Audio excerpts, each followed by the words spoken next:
This channel does not promote any violent, harmful, or illegal activities. All content provided by this channel is meant for an educational purpose only. Top quality और consistent performance के लिए सिर्फ silver pumps नाम याद रखना। বাংলায় কথা বললে কি বাংলাদেশি? মুখ্যমন্ত্রী হুঁশিয়ারি দিয়েছেন, এরপরেও এখনো ভিন রাজ্যে আটকে রয়েছে বাংলার বহু শ্রমিক। বাংলাদেশি সন্দেহে 26শে জুন থেকে কটকের বারাঙ্গা থানায় বন্দি চন্দ্রকোনার শেখ হানিফ আলী। উদ্বেগে তার পরিবার, প্রশাসনের দ্বারস্থও হয়েছে তার পরিবার।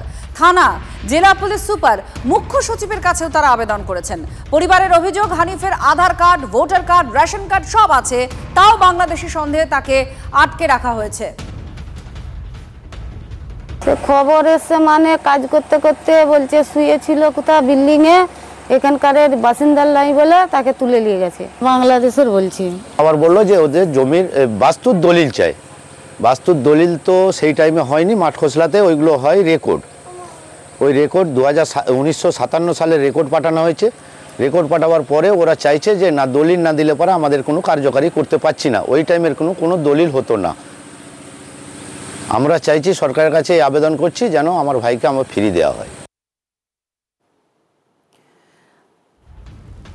অসীম মেরা আমাদের প্রতিনিধি আমাদের সঙ্গে রয়েছেন, আরো জানাচ্ছেন। অসীম, একটু জানতে চাইবো, পরিবারের তরফ থেকে বলা হচ্ছে তাদের বাড়ির দলিলও চাওয়া হয়েছে, ঠিক প্রশাসনের তরফ থেকে কি কি উদ্যোগ নেওয়া হচ্ছে? দেখো, একেবারেই কারণ পরিবারের তরফ থেকে স্থানীয় প্রশাসন বা জেলা প্রশাসনের তারা কিন্তু যোগাযোগ করেছে। জেলা প্রশাসন ও স্থানীয় লোকাল যে ব্লক প্রশাসন তারা কিন্তু দ্রুততার যাতে আনা যায়, বাড়িতে ফিরিয়ে আনা যায়, সেই বিষয়গুলি কিন্তু গুরুত্ব সহকারে কিন্তু দেখা হচ্ছে, এমনই কিন্তু প্রশাসনের তরফ থেকে আমাদের জানানো হয়েছে। ধন্যবাদ অসীম বেরা আমাদের প্রতিনিধির সঙ্গে ছিলেন। আর এবার আপনাদের শোনাবো, মুখ্যমন্ত্রী মমতা বন্দ্যোপাধ্যায় এ নিয়ে সরব হয়েছিলেন বিধানসভায়। কি বলেছিলেন তিনি, তার কি অভিযোগ ছিল, শুনুন। বাংলা ভাষায় কথা বললে, সেগুলো মাদার টাং তো যে যেখানে যাক বলবে, সেটা বলা তো অপরাধ নয়। তাদের পুশ ব্যাক করে প্লেনে করে নিয়ে এসে বাংলাদেশে ছেড়ে দেওয়া হচ্ছে, তাদের মারা হচ্ছে, অত্যাচার করা হচ্ছে। এর উত্তর কে দেবে? আমার এখানে প্রায় 1-1.5 কোটি শ্রমিক আছে যারা বাইরের বিভিন্ন রাজ্যে। কই আমরা তো এটা করি না। We don't misbehave with any people from any parts of the country. এবার বাংলাদেশের খবর দেব। চরমে সেখানে হিন্দু নির্যাতন, ফের নির্লজ্জতার প্রমাণ দিল ইউনূস প্রশাসন। এবার আইনজীবী আলিফ হত্যা, সেখানে প্রধান অভিযুক্ত হিসেবে দেখানো হয়েছে হিন্দু সন্ন্যাসী চিন্ময় কৃষ্ণ প্রভুকে।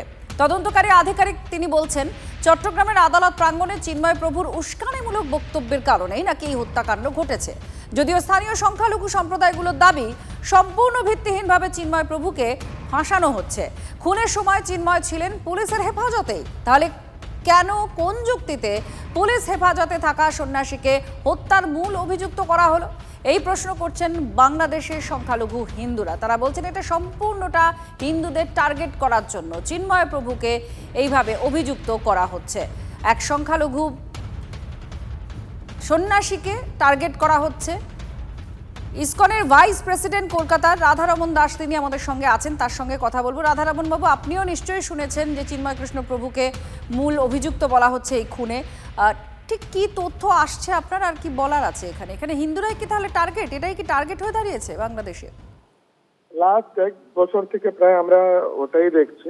আর যখন ওনার যে মামলাটা, মেন মামলাতে ওনাকে বন্দি করে রাখা হয়েছিল প্রায় 7-8 মাস পরে, যখন উনি জামিন পেয়ে যান সুপ্রিম কোর্টে, তখন ইমিডিয়েটলি ওর পরেই ওরা 4টে মিথ্যা মামলা দিয়ে দেয়, ইনক্লুডিং এই মামলাটাকে উনিও একটা মার্ডারের অভিযুক্ত রয়েছেন।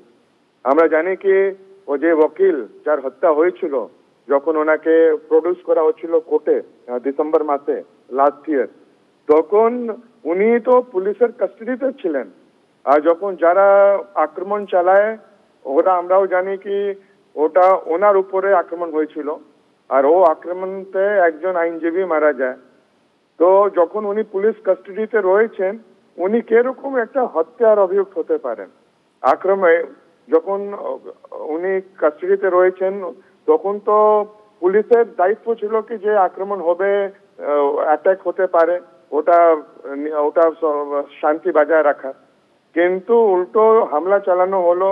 ওখানকার যারা যারা অন্য লোক এসেছিল ওনাকে সাপোর্ট করার জন্য ওদেরকে ওদের উপরে মার করা হলো। তো এটা তো আমরা সবাই পুরো গোটা বিশ্ব বুঝছে কি এটা ষড়যন্ত্র করে ওনাকে টার্গেট করা হচ্ছে। কিন্তু মার্কিন মুলুকে ফের শুট আউটের ঘটনা। আমেরিকায় নিশানায় ইসকন মন্দির। ইউটা প্রদেশে ইসকন মন্দিরে অতর্কিতে হামলা হয়েছে। মন্দির লক্ষ্য করে 20 থেকে 30 রাউন্ড গুলি করা হয়। দুষ্কৃতীদের হামলার সময় মন্দিরের ভেতরে অনেক ভক্ত ছিলেন। এখনো কাউকে গ্রেফতারও করেনি পুলিশ। মন্দিরে হামলার পরে কড়া বিবৃতি দিয়েছে ভারত। দ্রুত ব্যবস্থা নেওয়ার আহ্বান ভারতীয় কনসুলেটের।